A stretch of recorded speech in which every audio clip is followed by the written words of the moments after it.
we're going to be discussing the process of embryo cryopreservation. There's basically two different ways to freeze embryos. We have what's called slow freezing, which is one of the older techniques. And one of the new ones is called vitrification, or commonly known as fast freezing or flash freezing. Basically, it's the totally opposite of slow freezing. The main purpose of these technologies is to prevent ice from forming inside the cells.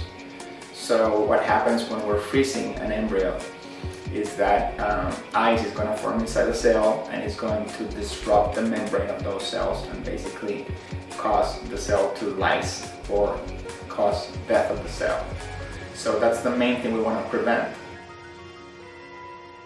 So the only way to prevent this is from removing water from the cells of the embryo and replacing that water with a cryoprotectant.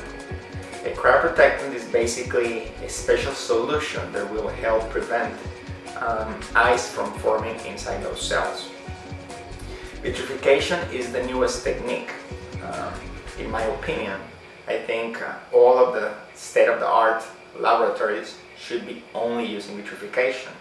In slow freezing, we have a machine which basically decreases the temperature of the embryos slowly for a period of 2.5 hours.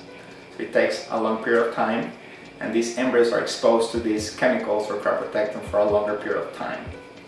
Also, there's a much higher chance of ice to form inside the cells, and thus basically providing a much lower survival rate after thawing those embryos compared to the newest technique of vitrification.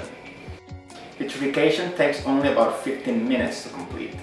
It provides a much higher percentage of survival after thawing, and this is because the cooling rate when we use vitrification is so fast, basically from 20,000 to 30,000 degrees Celsius per minute, that there's no time for ice to form. So it jumps from being liquid to being sort of a glass formation where no ice can form. This will provide us with 95% plus survival rates. Our IVF and cryopreservation laboratories are located at our Frisco office.